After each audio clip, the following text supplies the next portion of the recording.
అందరికీ నమస్కారం. తెలుగు కథల సమాహారానికి మీ అందరికీ స్వాగతం. ఇప్పుడు మనం వినబోయే సీరియల్ మీసాల మన్మథుడు రెండవ భాగం. రచన పుట్టగంటి గోపీకృష్ణ గారు. మరి మొదటి భాగంలో ఏం జరిగిందో విందామా? నందనవనంలో లేజీగా పచారులు చేస్తున్న మన్మథుడు ఉన్నట్టుండి ఉలిక్కిపడతాడు.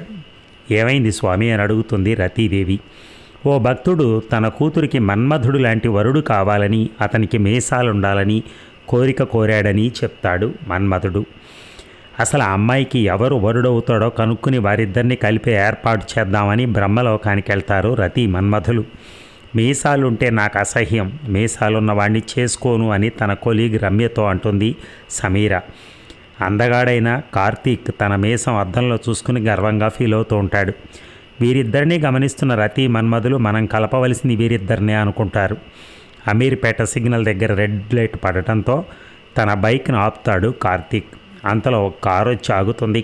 ఆ కారులో ఉన్న యువతి అందానికి ముగ్ధుడవుతాడు కార్తీక్. మరి ఇక రెండో భాగంలోకి వెళ్దామా? సమీర వెనక అతను కూడా స్పీడ్ పెంచాడు. ఆమె ఒకసారి రియర్ వ్యూ మిర్రర్ అడ్జస్ట్ చేసుకుని అతన్ని పరీక్షగా చూసి అందగాడే అనుకుంది మనసులో. కానీ ఆ మీసాలు లేకపోతే ఇంకా బాగుండేవాడు అని కూడా అనుకుంది. ఏమిటో ఈ మొగాళ్ళు చక్కగా హిందీ హీరోల్లాగా నున్నగా షేవ్ చేసుకోక ఈ మీసాలు ఎందుకో నిట్టూర్చింది సమీర. మీసం అనే మాట గుర్తుకు రాగానే సమీరకు తండ్రి రంగారావు గుర్తుకొచ్చాడు. ఎప్పుడో వెనకటి రోజుల్లో తమది జమీందారీ వంశమని, దానికి చిహ్నం మీసమేనని ధ్యాస అంతా మీసాల మీద పెట్టి అదే జీవితంగా బతుకుతున్నాడు. ఆయన పెంచుకోవటమే కాదు, తన కుటుంబంలో అందరూ అలాగే గురు మీసాలు పెంచాలని ఆయన విధించిన ఆంక్ష ఎంతమందిని ఎన్ని విధాలుగా బాధిస్తుందో ఆయన గుర్తించడు. ఆ ఒక్క విషయంలో తప్ప మిగిలిన అన్ని విషయాల్లో ఆయన ఆదర్శ తండ్రే. అందుకే ఇంట్లో అందరికీ పెద్ద మీసాలు ఉండడం చూసిన సమీరకు మీసాలున్న మగవారంటే చిరాకు. ఇంతలో సమీర ఆఫీస్కి వచ్చింది. ఆమె కారు చూడగానే సెక్యూరిటీ అతను గేటు తీశాడు. చేసేది చిన్న ఉద్యోగమే అయినా కారులో వచ్చే సమీర ఆమె కారు అందరికీ గుర్తే. ఆమె కారు అయితే లోపలికి వెళ్ళనిచ్చారు, కానీ కార్తీక్ బైక్ని లోపలికి వదలలేదు సెక్యూరిటీ వ్యక్తి.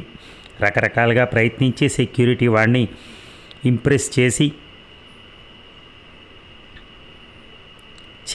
చేయలేక నిరాశగా బయట నిలబడిపోయిన కార్తీక్ సెల్ మరలా మోగింది. మళ్ళీ ఎవరు ఆన్ డిస్ప్లే చూశాడు. బాస్ ఫోన్ చేస్తున్నాడు. తప్పదు కాబట్టి రిసీవ్ చేసుకున్నాడు. అవతల నుంచి మాట్లాడబోతున్న బాస్ చెప్పేది శాంతం వినకుండా తనే చెప్పడం మొదలెట్టాడు. అయిపోయింది సార్, క్లయింట్ ఆఫీస్లో ఉన్నాను, కాసేపట్లో ఇక్కడ ప్రాబ్లం సాల్వ్ చేసి వచ్చేస్తాను అన్నాడు. ఎక్కడున్నావు? ఎప్పుడూ లేనంత ప్రశాంతంగా ఉంది బాస్ గొంతు. క్లయింట్ ఆఫీస్లో. ఏ క్లయింట్ ఆఫీస్లో? హైటెక్ సొల్యూషన్స్ వాళ్ళ ఆఫీస్లోనేనా అడిగాడు బాస్. ఈసారి అతని మాట ఎప్పట్లాగే అల్సేషన్ అరిచినట్టు డాబర్ మ్యాన్ దగ్గినట్టు వినిపించింది. ఎస్ సార్, ఇప్పుడే ఒక రౌండ్ డిస్కషన్ కూడా ముగించాను సార్. ఎవరితో? పాఠక్తోనేనా? పాఠక్ అంటే హైటెక్ సొల్యూషన్ ఓనర్. అవును సార్, పాఠక్తోనే. ఆయన ఇక్కడ నా ఎదురుగా కూర్చునే నా మెదడు తింటున్నాడు. నువ్వు వాళ్ళ ఆఫీస్కి ఎందుకు వెళ్ళలేదని రెండో రౌండ్ డిస్కషన్ చేయడానికి ఫోన్ ఇవ్వనా? అరిచే కుక్క కరవదంటారు. బాస్ గొంతు మాత్రం ఎదుటి మనిషిని చీల్చి చెండాటానికి ప్రిపేర్ అయిన పిచ్చి కుక్క గొంతులా మారింది. బాస్ గొంతులో అంత రౌద్రం ఎందుకో ఇప్పుడు అర్థమైంది కార్తీక్కి. ఎలాగో ఇంత దూరం వచ్చింది కాబట్టి ఇక భయపడదలుచుకోలేదు. సార్ సరే సార్, చేసేదేముంది? నేను అబద్ధం ఆడిన విషయం మీకు తెలిసిపోయింది. నన్ను ఉద్యోగంలో ఉంచడం మీ ప్రెస్టేజ్కే భంగం, కాబట్టి వెంటనే నన్ను ఫైర్ చేస్తారు, అంతేనా? తను అనాలనుకున్న మాటలు అతడే చెప్పేస్తుంటే అనుమానంగా, అవును, ఎటువంటి పరిస్థితిలో నుండి నిన్ను క్షమించను అన్నాడు బాస్. ఓసారి ఫోన్ పాఠక్ గారికి ఇస్తారా? అనాలోచితంగా ఫోన్ పాఠక్ అందించాడు బాస్. నమస్తే సార్. నమస్తే అన్నాడు పాఠక్. నేను మీ ఆఫీస్కే బయలుదేరాను, మధ్యలో అర్జెంటు పని తగిలి లేట్ అయింది. లైఫ్ అండ్ డెత్ మ్యాటరు కాబట్టి దాన్ని అటెండ్ అవ్వక తప్పలేదు. ఆ కాస్త తప్పుకే మా బాస్ ఫైర్ చేశారు, చూశారుగా. ఈ విషయాలన్నీ తనకెందుకు చెప్తున్నాడో అర్థం కావట్లా పాఠక్కి. అప్పుడెప్పుడో మీరు ఒకసారి జాబ్ ఆఫర్ చేసిన గుర్తు. ఇప్పుడు కూడా ఆఫర్ ఓపెన్గా ఉందా? మీ ఆఫీస్లో నన్ను చేర్చుకుంటారా అంటే కొన్ని ఇబ్బందులు ఉంటాయనుకో. అయినా ఇలా మీ బాస్ని తిప్పలు పెడితే ఎలా చెప్పు అన్నాడు పాఠక్. అందరినీ ఎందుకు ఇబ్బంది పెడతాను సార్, పిండి కొద్దీ రొట్టె, బాస్కు తగ్గినట్టుగా పని. ఇంతకీ మీ దగ్గరికి వస్తే జీతం ఎంత ఇస్తారు? ఇప్పుడు ఇక్కడ ఎంత ఇస్తున్నారు ఏమిటి? ఈ డిస్కషన్ అంతా వింటున్న బాస్ ఉలిక్కిపడ్డాడు. ఒక్క ఉదుటున పాఠక్ చేతులను ఫోన్ లాక్కున్నాడు. ఎంత ధైర్యం! నా ముందే నా ఫోన్తోనే ఇంకో జాబ్కు ట్రైల్ వేస్తావా, గర్జించాడు ఫోన్లో. అతను గర్జన అనుకున్నది అచ్చు కుక్క అరుపులానే వినిపిస్తోంది కార్తీక్. అదేమిటో మరి. కాకపోతే ఈసారి ఆ అరుపు తీవ్రమైన దెబ్బ తగిలిన కుక్క తన తోక వెనక కాళ్ళ మధ్య పెట్టుకుని మూలుగుతున్నట్టుంది. ట్రైల్ ఏముంది సార్, ఆల్మోస్ట్ ఫైనలైజ్ అయిపోయింది. మీరు దయదలిచి మరొక్కసారి ఫోన్ ఆయనకి ఇచ్చారంటే డీల్ ముగించేస్తాను. అక్కర్లేదు, ఏదో కోపంలో ఉద్యోగం నుంచి తీసేశాను అన్నంత మాత్రం నిజంగా తీసేస్తావా ఏమిటి? అంత తొందరే నీకు, బుజ్జగిస్తూ అన్నాడు బాస్. ఇప్పుడు మళ్ళీ కొత్త వాడిని పెట్టుకుని వాడితో తిప్పలు పడే కంటే ఎలాగోలా కార్తీక్తో నెట్టుకు రావడమే మేలని భావించినట్టున్నాడు. మరొక 2 నిమిషాలు బొజ్జగింపుల పర్వం కొనసాగాక ఆఖరిగా అడిగాడు కార్తీక్. అయితే ఇప్పుడు నన్ను ఏం చేయమంటారు, మీరే చెప్పండి. వెళ్ళి పాఠక్ పని ముగించుకుని తర్వాత నాకు కనిపించు, మిగిలిన విషయాలు అప్పుడు మాట్లాడుకుందాం అన్నాడు. ఫోన్ డిస్కనెక్ట్ చేయబోయాడు. చెప్పాను కదా కొద్దిగా పర్సనల్ పని ఉంది. ఏదో ఒకటేడు కసిగారిచి డిస్కనెక్ట్ చేశాడు. ఈ రోజుకి బాసు గొడవ వదిలింది. నా జోలికి రాడనుకున్న కార్తీక్ మరలా ఎదురుగా ఉన్న కంపెనీలో ప్రవేశించే మార్గాన్ని అన్వేషించడంలోకి దృష్టి మరల్చాడు. ఇప్పుడో ఇంకాసేపట్లోనో అక్కడ ఉన్న గార్డు మారతాడు. అప్పుడు మరలా కొత్త ప్రయత్నం మొదలెట్టాలి. ఏదేమైనా ఈ అమ్మాయి విషయం ఏదో ఒకటి తెలుసుకుందే, ఇక్కడి నుంచి కదలకూడదని దృఢ నిశ్చయంగా దిక్కులు చూస్తూ నిలబడ్డాడు. కొండాపురం ఒక చిన్న పల్లెటూరు. ఊరి మొదట్లో ఒక చెరువు, దానిలో నీరు బయటికి కనపడినంతగా తామర పూలతో నిండి ఉంటుంది. దానికి ఆనుకుని శివాలయం, దాని ఎదురుగా ధ్వజస్తంభం, దాని నీడబడనంత దూరంలో ఉంది రంగారావు గారి ఇల్లు. అది ఇల్లు అనేంత చిన్నది కాదు, బంగళా అనేంత పెద్దది కాదు. కలప దూలాలతో కట్టిన వెనకటి కాలపు పెంకుటిల్లది. పెద్ద పెద్ద గడపలు, నాణ్యమైన టేకుతో దృఢంగా మందంగా కోట తలుపుల్లా నిర్మించిన సింహద్వారాలు, విశాలమైన కిటికీలు, ఇంటి ముందు వరండా, దాని ముందు ఎత్తైన అరుగులు కట్టించి ఎన్ని తరాలు గడిచాయో కానీ సహస్రచంద్ర దర్శనం చేసుకున్న కొత్త పెళ్లి కొడుకులాగా తలతళలాడుతోంది అది. ఇంటి వరండాలో రంగారావు గారు పడకుర్చీలో కూర్చున్నాడంటే అదొక కోర్ట్ రూమ్. అరుగుల మీద కూర్చుని దినపత్రిక చదువుతూ రాజకీయ చర్చలు చేసేటప్పుడు ఆ 6 లైబ్రరీలు. ఇంటి వెనక వైపు పెద్ద గొడ్ల చావిడ ఒకటి ఉంది, ఒకప్పటి వైభవానికి చిహ్నంగా. దాని ఆకారం అయితే విశాలమే కానీ ఇప్పుడు దాని నిండా పశువులు లేవు. ఇంట్లో వాడకం వరకు 1-2 పాడి గేదెలు ఉన్నాయి అంతే. అయితే చావిడి మధ్యలో నిలబడి ఉంటాయి 2 పందెపు ఎడ్లు, రాముడు కృష్ణుడు. రంగారావు కంటే వాటికి ఎక్కువ గర్వం అనుకుంటారు ఊళ్ళో వాళ్ళు. వాటి వైభోగం ఆయనకి ఎక్కడదనుకుంటారు ఇంట్లో వాళ్ళు. రోజుకొక్కసారైనా వాటితో ముచ్చటించింది ఆయనకి రోజు పూర్తి కాదు. చావిడి కవతల పెంకులు దించిన గదులు వరుసగా ఉన్నాయి. ఇంటి పని, గొడ్ల పని చూడటానికి ఉండే నౌకర్లు వాటిలో కూడా ఉంటారు. ఊర్లో సగం వ్యవసాయం ఆయనదే. ప్రస్తుతం ఆయన వ్యవసాయం పనులన్నీ కౌలు రైతులకు అప్పచెప్పి ఎక్కువగా ఇంట్లోనే ఉంటున్నారు. రంగారావు భార్య ఎప్పుడో కాలం చేయటంతో వంట బాధ్యత అంతా వంట మనిషి శ్యామలమ్మ చూసుకుంటుంది. ఆమె కాక చిన్న చిన్న ఇంటి పనులు చూడటానికి గౌరీ అనే మరొక అమ్మాయి కూడా ఉంది. శ్యామలమ్మ మొగుడు కండలు పెంచి చిన్న సైజు భీముడిలో ఉంటాడు. అతను అసలు పేరేమిటో ఎవరికీ గుర్తులేదు. అందరూ అతన్ని భీముడు అనే అంటారు. రంగారావు ఎక్కడుంటే అతను అక్కడ ఉంటాడు. రంగారావు కూతురు సమీర ప్రస్తుతం హైదరాబాద్లో ఏబీసీ ఫార్మా కంపెనీలో పనిచేస్తోంది. తర్వాత వాడు గౌతమ్ దగ్గరలో ఉన్న టౌన్లో డిగ్రీ చదువుతున్నాడు. రోజు టౌన్లో ఉన్న కాలేజీకి ఇక్కడి నుంచే వెళ్ళొస్తూ ఉంటాడు. రంగారావుకు ఉన్న ఏకైక వ్యసనం మీసాలు పెంచడం. అందులో భాగంగానే ఇంటి వెనక ఖాళీ స్థలంలో ఒక ప్రహసనం కొనసాగుతుంది.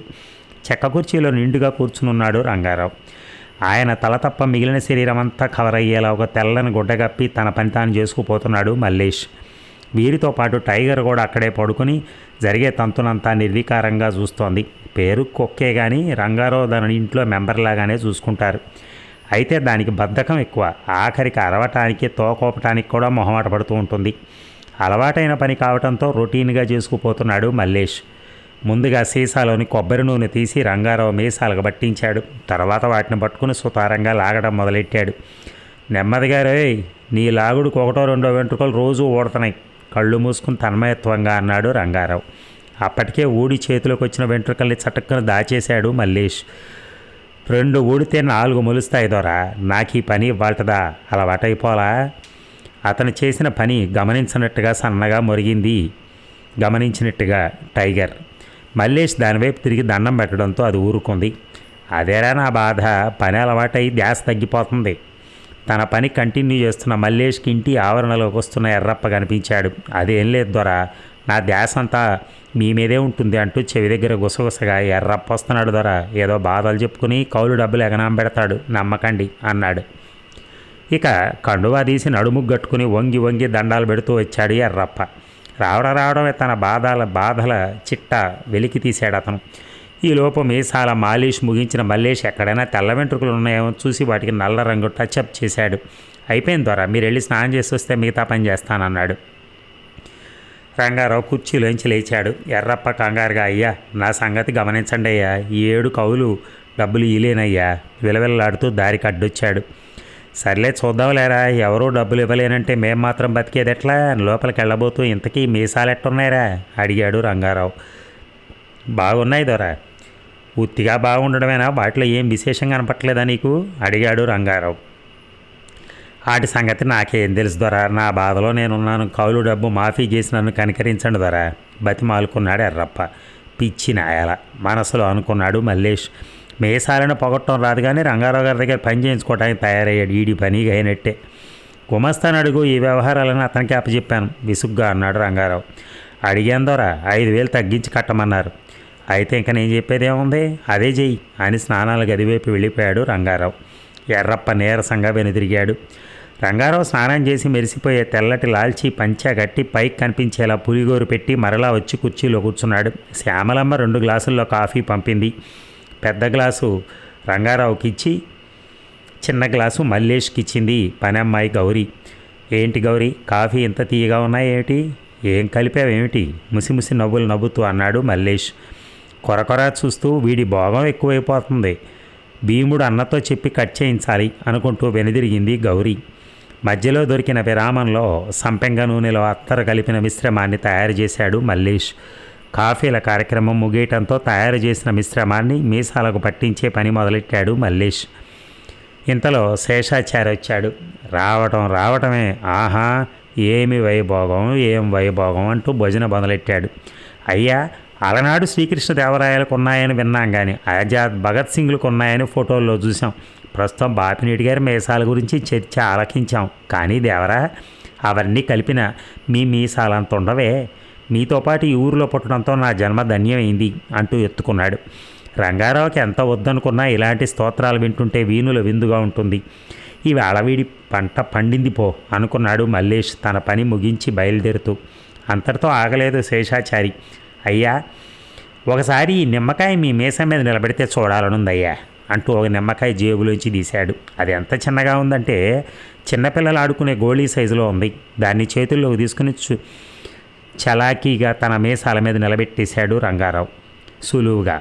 ఆహా ఏమి టీవీ, ఆ నిమ్మకాయ మళ్ళీ నాకు ప్రసాదిస్తే మీ గుర్తుగా భద్రంగా దాచుకుంటానయ్యా అని జాగ్రత్తగా దాన్ని అందుకున్నాడు శేషాచారి.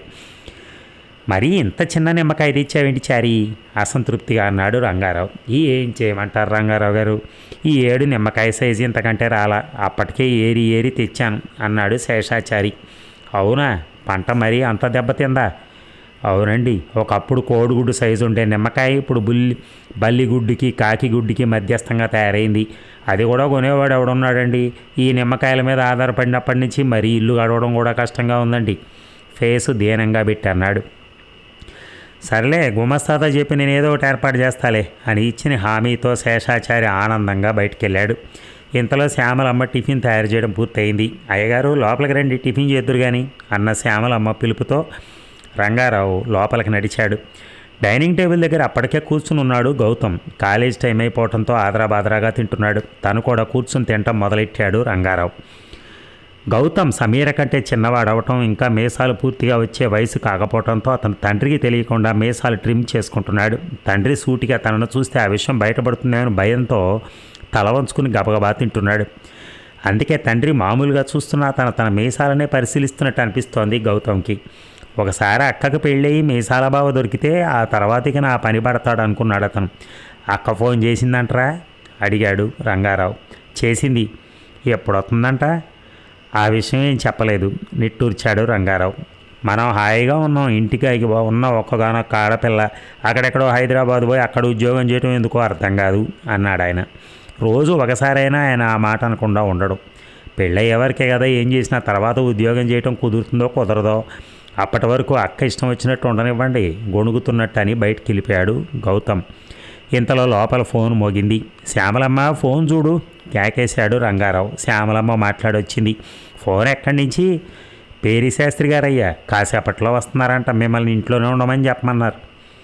రాని ఈసారి వాడి పని కూడా తేల్చేస్తా. ఎంతసేపు దృష్టి అంతా సంభావన మీద తప్ప మనకు కావాల్సిన పెళ్లి కొడుకును వెతకటంలో ధ్యానం అసలు ధ్యాసే ఉంచడు వాడు విసుగ్గా అన్నాడు రంగారావు. అనుకున్నట్టే కాసేపట్లో వచ్చాడు పేరి శాస్త్రి. చూడటానికి అచ్చు సినిమాలో చూపించే పెళ్ళిళ్ళ పేరేలా ఉన్నాడు. కాకపోతే ఈసారి కాస్త తేడా. భుజానికి ఒక పెద్ద లెదర్ బ్యాగ్ వేలాడుతుంది. ఏందయ్యా శాస్త్రి, అంత పెద్ద సంచి తెచ్చావు? ఇది ల్యాప్టాప్ అండి అయ్యా అన్నాడు శాస్త్రి. నీకు అదెందుకయ్యా? మీరే చూస్తారుగా. ఏం చూడటం, సరే లోపలికి వెళ్ళి మాట్లాడుకుందాం రా అంటూ శాస్త్రిని తన గదిలోకి తీసుకెళ్ళాడు. ఏమయ్యా శాస్త్రి, మా అమ్మాయికి పెళ్లి కొడుకును వెతకడానికి ఇన్ని నెలలా? ఆ అమ్మాయికి ఏమన్నా కాలొంకరా కన్నొంకరా? పైగా అడిగిన కట్నం ఇవ్వడానికి కూడా ఒప్పుకున్నాను. అయ్యా అవేమీ అబ్బాయిల్ని వెతకటానికి అవరోధాలు కాదండి. తమరు పెట్టిన గుబురు మీసాల కండిషన్ వల్లనే ఇబ్బంది అంతా. ఈ రోజుల్లో మీసాలు పెంచుకుంటున్న కుర్రాళ్లే తక్కువ. అలాంటిది మీరు అడిగినట్టు అంతంత మీసాలు పెంచుకోవాలంటే ఎవరో కానీ ముందుకు రావట్లా. పైగా పెళ్ళైన తర్వాత కూడా అవి తీయనని స్టాంప్ పేపర్ మీద రాయించి నోటరీ చేయించాలంటున్నారు. ఈ కండిషన్లుగా వేపడి సరైనోళ్ళు ఎవరు అడుగు ముందుకే ఇట్లా. అంతే తప్ప అమ్మాయికి ఏం తక్కువ అండి? చిదిమి దీపం పెట్టుకోవచ్చు. ఈ కబుర్లకేం తక్కువ లేదు, పని మాత్రం జరగదు. అయ్యా ఈరోజు చూడండి శాస్త్రి, నువ్వు సరిగ్గా మనసు పెట్టి వెతికితే దొరక్కపోతారటయ్యా. ఏదో ముసలాడి చాదస్తం 4 రోజులు ఆలస్యం చేస్తే వాడే మన దారికి వస్తాడని కదా నీ ధైర్యం. అయ్యయ్యో అదేమీ లేదండి, ఈసారి తీసుకొచ్చిన కంప్యూటర్ ఫోటోలు చూడండి, బేషుగ్గా ఉన్నాయి, మీకు నచ్చుతాయి అంటూ తన దగ్గర ఉన్న ల్యాప్టాప్ ఆన్ చేశాడు. అయ్యా ఇది ఈ మధ్యనే కొన్నానండి, దీని ద్వారా సమయం బాగా ఆదా అవుతుందటండి. మీకు ఎలాంటి కుర్రాడు నచ్చుతాడో శాంపిల్ చూద్దాం. నేను చూపించే వ్యక్తులు ఎలా ఉన్నారో మీరు చెప్పండి, దాన్ని బట్టి మీకు ఎలాంటి కుర్రాడు కావాలో ఆలోచిద్దాం ఆయన వరుసగా ఫోటోలు చూపించసాగాడు.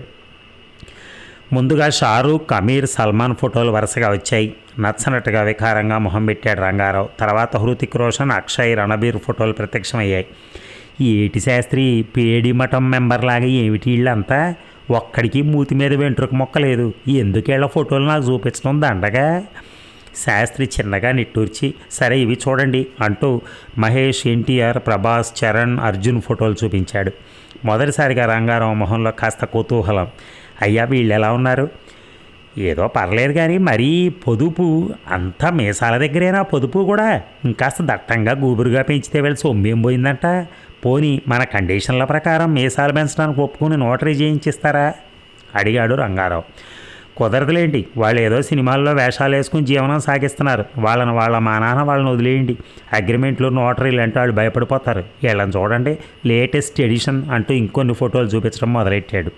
ఫోటోల్లో ఉన్న వ్యక్తులందరూ పోటీలు పడి మరీ గుబురు మీసాలు పెంచుకొని ఉన్నారు.